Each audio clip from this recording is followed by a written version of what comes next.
Welcome back to Nasdaq Trade Talks. I'm Jill Malandrino, Global Markets Reporter at Nasdaq. We're coming to you live from Inside ETFs in Hollywood, Florida. And joining me for this segment, we have Kip Meadows, the CEO of Nottingham. We're going to take a look at some ETF trends for 2020. And the SEC's new ETF rule, Kip, seems to be pretty well received from the industry. Yeah, it does. It just makes things simpler. Anytime you can make something more streamlined and less bureaucratic, I think everybody likes that. And the new rule actually removes some of exemptive applications that you need to go through, and it just makes it easier for newer issuers to come on board? Yeah, not only easier, but quicker to market, and which also means less expensive, because anytime you have attorneys on the clock, they charge for that, and you have to go through extra layers of the review process. It just gets more expensive and time consuming. All right, let's learn about non-transparent ETFs, because this is something newer that we're talking about towards the end of 2019 and into 2020. And it's interesting when you think about the investors and how regulators are always looking to protect the investor. Non-transparent doesn't necessarily fit that theme. Tell us more about those. Well, if you look at open-end mutual funds, the rule for open-end funds, which have been around since 1940, is they have to disclose their portfolio once a quarter. So that's not exactly overly transparent. ETFs certainly have been much more transparent, on a daily disclosure of their portfolio. So that has certainly been an attribute of ETFs. But active managers don't want to disclose 100% of what they're doing. They say, well, why is somebody going to pay me to do it if they can get it for free online every evening?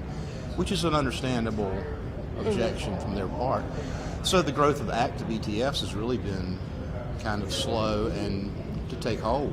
But most people feel like it's because of that. All right, let's talk about a new product that Nottingham, we recently entered in license agreement with Blue Tractor Group for their shielded alpha ETF structure. Tell us more about this partnership. Yes, and we also signed an agreement with the new stock exchanges program at the end of last week as well. And we feel like those two especially are very attractive, non-transparent products. The market makers like those because they are very highly correlated to the portfolio in the basket, so they don't feel like they're taking a lot of risk for a portfolio they don't know what's in it. Blue Tractor is very transparent. All of the 100% of the portfolio holdings are disclosed, but not the percentages of the portfolio. So you know exactly what's in it, but not exactly what they hold allocation.